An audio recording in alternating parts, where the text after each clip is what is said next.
இஸ்லாமிய கிறிஸ்தவ மற்றும் மத சார்பற்ற அத்தனை தலைவர்களுக்கு முதல் கண் வணக்கம்.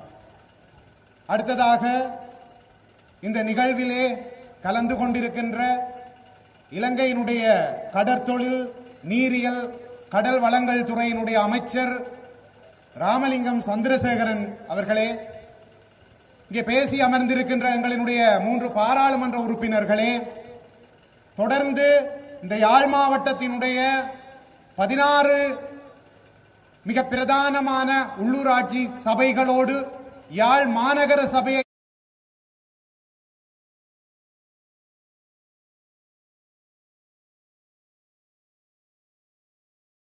வேட்பாளர்களே, எங்களை இலங்கை நாட்டினுடைய வரலாற்றின் மிக முக்கியமான வெற்றி கட்டத்தை நோக்கி அழைத்து செல்ல இருக்கின்ற எமது அருமை சகோதர சகோதரிகளே,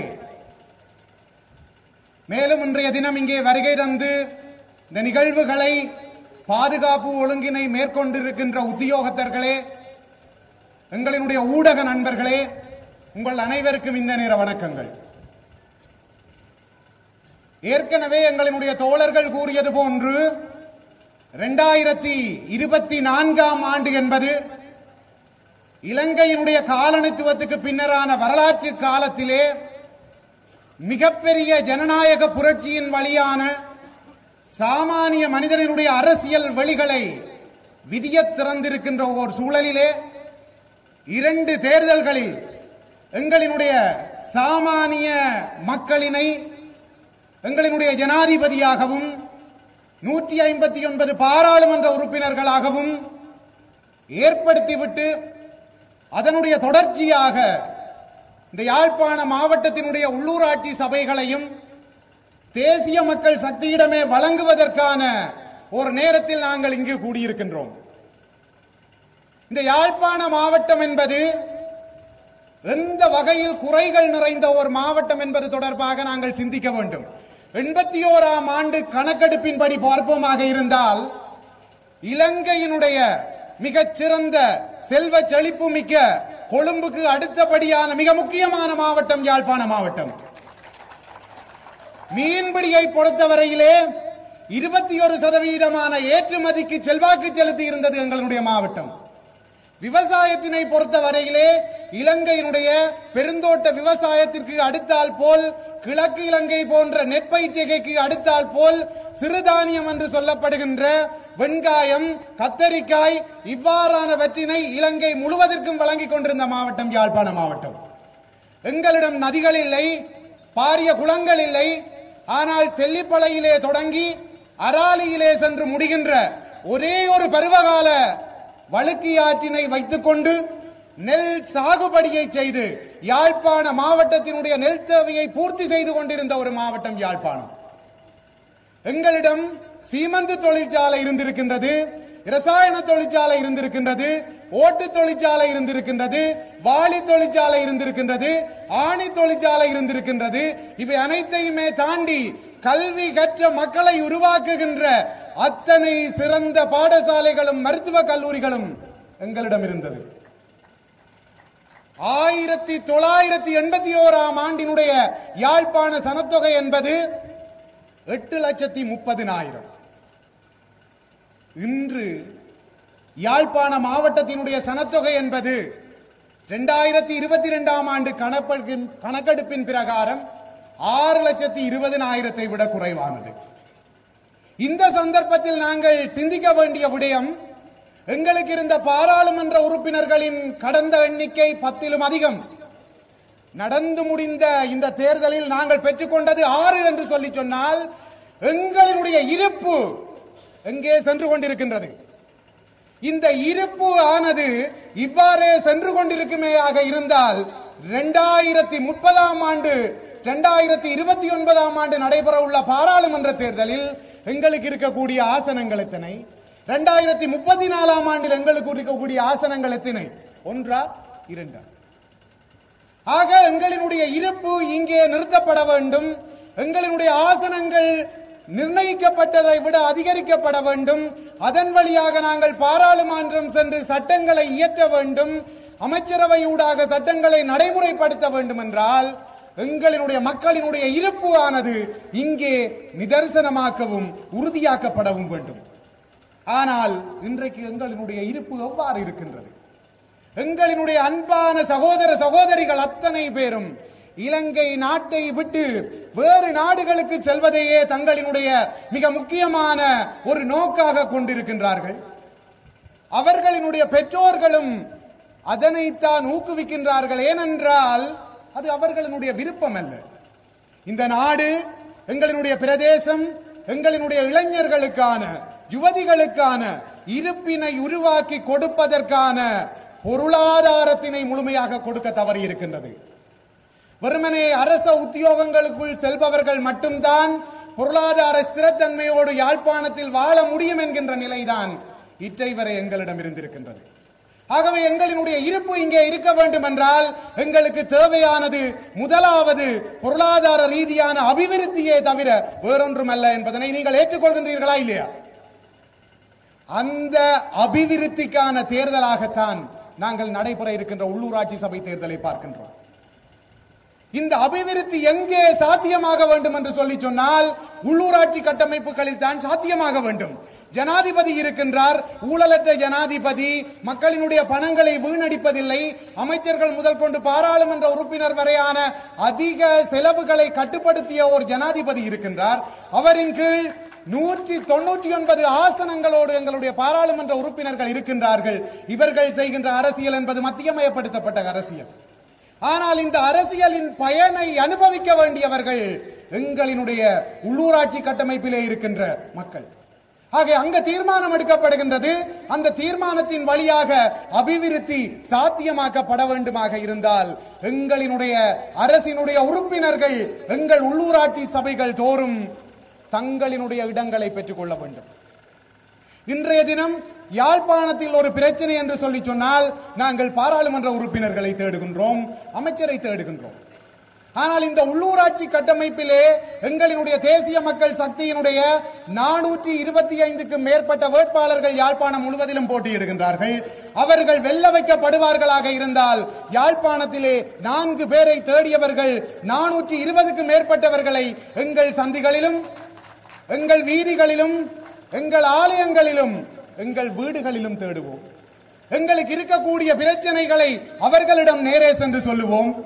அவர்கள் கடந்த காலங்கள் போன்று அரசாங்கம் எங்களுக்கு எதையும் செய்ய மாட்டாது, அரசாங்கம் எங்களை வஞ்சிக்கின்றது என்கின்ற தகவலினை எங்களிடம் சொல்லிவிட முடியாது. ஏனென்றால் அவர்கள் தேசிய மக்கள் சக்தியினுடைய உள்ளூராட்சி கட்டமைப்பினுடைய உறுப்பினர்கள். நாங்கள் எங்களினுடைய பிரச்சனைகளை சொல்கின்ற பொழுது உடனடியாக அதனை அமைச்சரவை வரையோ, பாராளுமன்றம் வரையோ, அதிகாரமுடைய ஜனாதிபதி வரையோ கொண்டு செல்ல வேண்டிய எங்களினுடைய முகவர்களாகத்தான் அவர்கள் இங்கே இருக்க போகின்றார்கள். இந்த நிலையில் தான் நாங்கள் என்ன கேட்டுக்கொண்டிருக்கின்றோம் என்று சொல்லி சொன்னால், நடைபெறப் போகின்ற இந்த உள்ளூராட்சி சபை தேர்தலில் எங்களினுடைய தேசிய மக்கள் சக்தியினை வெல்ல வைக்க வேண்டும் என்பதை மட்டும்தான் நாங்கள் கேட்டுக்கொள்கின்றோம். எங்கள் மீது பல்வேறு வகையான விமர்சனங்கள் கட்டவிழ்த்து விடப்பட்டிருக்கின்றன. நாங்கள் எங்களுடைய இருப்பை மீளவும் 8 லட்சம் 9 லட்சமாக மாற்றுகின்ற பொழுது மட்டும்தான் நாங்கள் கேட்கின்ற அந்த தேசியம் சார்ந்த விடயங்களும் எங்களுக்கு சாத்தியமாகும். வெளிநாடுகளில் மட்டும் இருந்து கொண்டு எங்களினுடைய நிலங்களின் மீதான தேசியங்களை நாங்கள் ஒரு பொழுதும் பேசிவிட முடியாது.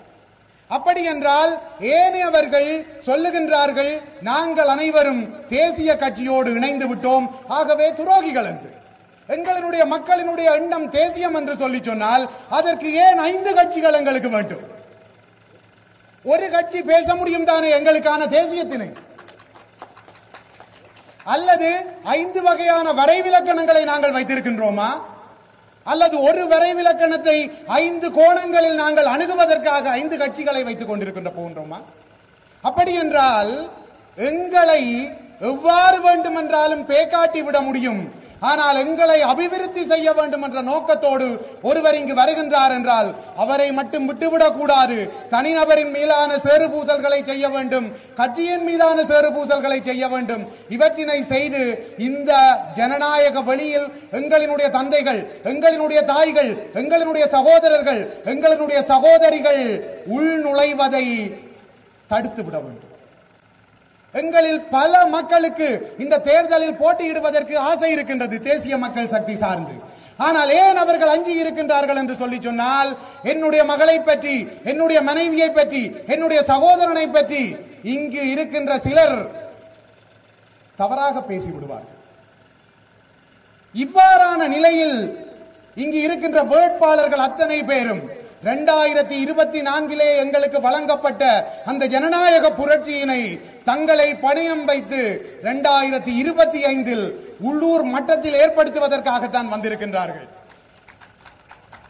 ஆகவே அன்பான சகோதர சகோதரிகளே, உங்களிடம் வினயமாக நாங்கள் கேட்டுக்கொள்வது யாதெனில், எங்களிடம் இந்த ஆட்சி பொறுப்பை தாருங்கள். நாங்கள் தெல்லிப்பளையில் இருந்து ஓடுகின்ற வழுக்கியாறினை அராலி வரை இருக்கின்ற 3 பிரதேச சபைகளின் ஊடாக மிக சிறப்பாக ஓட வைப்பதற்கான செயற்பாடுகளை உள்ளூர் மட்டத்தில் செய்வோம். ஏற்கனவே 2 தடவைகள் வழுக்கியாறு புனரமைக்கப்பட்டது. ஆனால் வேளாண்மை கிடைத்த அளவில் இல்லை. எங்களினுடைய சகோதரி ஒருவரை நிசா புயலின் பொழுது பறிகொடுத்ததுதான் அந்த இடத்தில் நடந்த அபிவிருத்தி. இதனை தாண்டி பார்ப்போமாக இருந்தால், நல்லூர், வலிகாமம் தெற்கு, வலிகாமம் மேற்கு, வலிகாமம் கிழக்கு போன்றவை எங்களினுடைய விவசாய பெருங்குடி மக்களினுடையது. அன்பான விவசாய பெருங்குடி மக்களே, இந்த வந்திருக்கின்ற அரசாங்கம் எங்களுக்கு என்ன செய்தது என்று கேட்கின்றார்கள். அஸ்வசும கொடுப்பனவு உயர்த்தப்பட்டிருக்கின்றது. அஸ்வசும கொடுப்பனவு பெறுகின்ற பல சகோதர சகோதரிகள் இங்கே இருக்கின்றீர்கள். உங்கள் மனங்களில் இருக்கின்ற ஒரே ஒரு கேள்வி, உரியவர்கள் அத்தனை பேருக்கும் அஸ்வசும கிடைத்ததா என்பது. வெகு விரைவில் உங்களுக்கு நல்ல பதில் கிடைக்கும். அத்தனை பேருக்குமான அஸ்வசுமவை தங்களுக்கு பெற்றுத்தர வேண்டியது தேசிய மக்கள் சக்தியினுடைய கடமை. இங்கே இருக்கின்ற எங்களினுடைய தாய் தந்தைகளினுடைய குழந்தைகளுக்கான பாதணிகள் வழங்கப்பட்டிருக்கின்றது. 6000 ரூபாய் கொடுப்பனவு கொடுக்கப்பட்டிருக்கின்றது. எங்களினுடைய இளைஞர்கள் போதைக்குள் அடிமையாகி கிடக்கின்றார்கள் என்கின்ற அந்த நிலையை மாற்றுவதற்கான திட்டங்கள் எங்களிடம் இருக்கின்றது. எங்களினுடைய இளைஞர்களை பேசி பயனில்லை, அவர்கள் நல்லவர்கள். ஏன் இந்த நிலைக்குள் சென்றார்கள் என்று கேட்டால், நான் ஒரு வசதியானவன், என்னோடு அருகில் இருப்பவர் உண்மையில் வறுமைக்குட்பட்டவர், என்னுடைய வாழ்க்கையை பார்த்துவிட்டு தானும் வளர வேண்டும் என்கின்ற நோக்கத்தில், அந்த வசதியை அனுபவிக்க வேண்டும் என்கின்ற நோக்கத்தில் தன் தாயிடமும் தந்தையிடமும் பணத்தை கேட்கின்றார். தாயிடமும் தந்தையிடமும் பணம் இல்லை. 2வது தடவையாக கேட்கின்றார், இல்லை. 3வது தடவையாக கேட்கின்றார், இல்லை. எங்கோ ஒருவன், நீ எனக்காக வந்தால் உனக்காக பணம் தருகின்றேன், உனக்காக மோட்டார் வண்டி தருகின்றேன் என்கின்றார். அந்த இடத்தில் தான் என்னுடைய இளைஞன் திசை மாறுகிறானே தவிர அவன் ஒன்றும் பிறப்பினால் அவ்வாறு செல்ல வேண்டும் என்கின்ற நோக்கத்தோடு வந்ததில்லை. கல்வியில் சிறந்தவர்கள் ஒரு காலத்தில், நாங்கள் இன்றைக்கும் சிறந்தவர்கள், இனிவரும் காலத்திலும் சிறந்திருக்க வேண்டும் என்று சொல்லி சொன்னால், இந்த இளைஞர்களுக்கான வேலை வாய்ப்பினை நாங்கள் கொடுக்க வேண்டும். அதற்காகத்தான் காங்கேசந்துறையிலே கைத்தொழில் பேட்டை என்கின்ற ஒன்றை எங்களினுடைய அரசாங்கம் உடனடியாக ஆரம்பிக்கின்ற இருக்கின்றது. இலங்கையில் மேற்கொள்ளப்படுகின்ற 5 கைத்தொழில் பேட்டைகளில் வடக்கு மாகாணத்தில் 3 கைத்தொழில் பேட்டைகள் மாங்குளம், பரந்தன், காங்கேசந்துறை ஆகியவற்றில் அமைக்கப்பட இருக்கின்றன. இந்த கைத்தொழில் பேட்டைகள் வருகின்ற பொழுது காலை 8 மணிக்கு வேலைக்கு செய்கின்ற ஒரு இளைஞனோ யுவதி மாலை 5 மணிக்கு வீட்டிற்கு வந்த பின்னர் தன்னுடைய வாழ்வு, தன்னுடைய சம்பளம், தன்னுடைய குடும்பம், தன்னுடைய அந்தஸ்து, தனக்கான வாழ்வு என்று செல்கின்ற பொழுது இவ்வாறான தடம் மாறி செல்கின்ற வேளைகளில் எங்களினுடைய இளைஞர்கள் ஈடுபட மாட்டார்கள். அதுதான் போதையை ஒழிப்பதற்கான மிகச்சிறந்த வழியாக இருக்கும் என்பதனை எங்களினுடைய அரசாங்கம் புரிந்து கொண்டுதான் இவற்றை செய்து கொண்டிருக்கின்றது. அந்த வகையிலே இந்த சந்தர்ப்பத்திலே உங்களிடம் கேட்பது ஒன்றே ஒன்று மட்டும்தான். நாங்கள் நிறைய இழந்து விட்டோம். எங்களினுடைய மூதாதையர்கள் கனவுகளோடே சென்று விட்டார்கள். தேர்தலுக்கு வாக்களிக்க செல்வதற்கு முன்னதாக உங்களினுடைய குழந்தைகளின் முகங்களை ஒரு முறை பாருங்கள். இலங்கையினுடைய எதிர்காலம் அவர்களுக்காவது சுதந்திரமான, பொருளாதார அடித்தடமுடைய, சமூக நீதியுடைய, சூழல் நேயமுடைய ஒன்றாக கையளிக்கப்பட வேண்டும் என்கின்ற எண்ணத்துடன் சென்று திசை காட்டிக்கு வாக்களியுங்கள். நீங்கள் வாக்களித்ததன் பின்னர் எங்களினுடைய அரசோ நாங்களோ அபிவிருத்தியை சாத்தியமாக்கவில்லையாக இருந்தால் 5 ஆண்டுகளில் எங்களை வீட்டுக்கு அனுப்புங்கள் என கூறி, இங்கே அலைகடலென வந்திருக்கின்ற எமது அருமை சகோதர சகோதரிகளுக்கு நன்றிகளை கூறி, இந்த நல்ல வாய்ப்புக்கும் நன்றி கூறி விடைபெறுகிறேன். நன்றி, வணக்கம்.